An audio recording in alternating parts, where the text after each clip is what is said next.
Yo, what's going on, you guys? It's your boy Ben Mahari here, represent Mahari Nation Sports Podcast.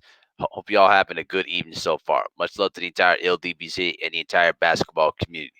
Um, I just wanted to give my 2 cents on the game that I just saw between the Lakers and the Rockets, as the Lakers are now up 3 games to 1 against the Houston Rockets, which I kind of predicted going in. If you guys were listening on Ticket TV's last year, 2 weeks ago, I said that the Rockets were going to lose the series in 5 games against the Lakers because of the size factor and the fact that the Lakers are just a better team that can adjust, as the series progresses. Now, I give the Rockets credit for taking game one. As they really came in and got the Lakers off guard. But it appeared to me after game one that really reshifted the focus back on the Lakers and recognized that they needed to make a better adjustment to how they played. And so tonight, the Lakers pretty much had this game pretty much on cruise control. They pretty much handled their business and they really pretty much dominated the game from the get go. Um, when I looked at the final stats of this game here, now I was able to research the final stats for the video. Okay, here's the thing. Here's a big disparity about this. Okay, the Rockets um, basically were hitting the high percentage of their threes, and they were getting to the free throw line a lot. But the big difference in the game was is that the Lakers dominated the offensive, they dominated the rebounds. Okay, as they were supposed to. Okay, the Lakers out rebounded the Rockets 52-26, and they had 12 offensive rebounds compared to Houston's one. Okay, the the Lakers had 30 assists while the Rockets had 24. All right, the turnovers were pretty much even, but the Lakers had a huge advantage in points in the paint, 62-24 in points in the paint. Okay, listen, I told these guys heading into this series that there was no way that the Rockets could win the series with this small ball lineup. It's fun and amusing during the regular season, but you need size on your front line to compete against the best teams in the West. And clearly, the Rockets felt that their small ball was going to do it. No chance. All right. PJ Tucker, he has a heart of a lion, but the guy is clearly outmatched by bigger guys like LeBron, Anthony Davis, them guys. He just is outmatched. It's not like he's a bad player. And listen, the guy played 33 minutes and spent all the energy guarding against Anthony Davis, guarding against Dwight Howard, guarding against sometimes on LeBron too. He only had 3 rebounds and 0 points. All right. I'm going to save the stuff for James Harden in a little bit. But Russell Westbrook pretty much was the only guy that, pretty much doing anything right now. It's felt as if that the Rockets didn't really came into this game playing with the necessary desperation that was needed, because going down 3 games to 1 is a very, very hard, deficit to overcome. Okay. And they didn't come in with the necessary energy and effort that was needed to really give the Lakers a scare. All right. You can give the Lakers a scare, but if you don't actually beat them, it doesn't mean anything. Okay.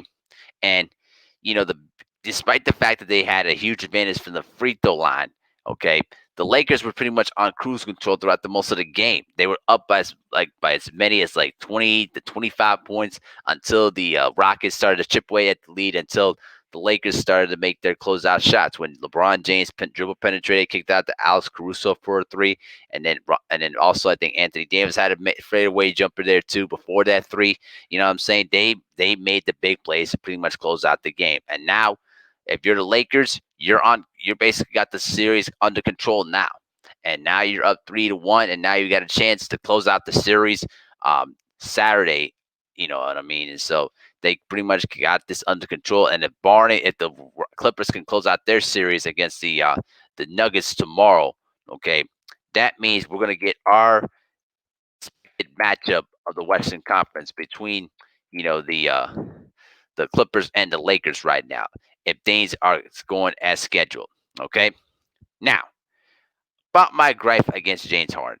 All right, you know that I have been one of the huge critics against James Harden. Okay, and you know that James Harden is one of the most premier scorers in the NBA. Okay, and the guy can put up buckets like anyone's like nobody's imagination.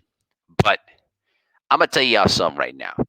James Harden once again stunk up the joint when it was needed to do the most. Now, when you look at the stats there, it's going to pretty much say, he had 21 points. You know what I'm saying? He basically got to the free throw line at least 20 times. Listen, that's how he was able to get most of his points, okay?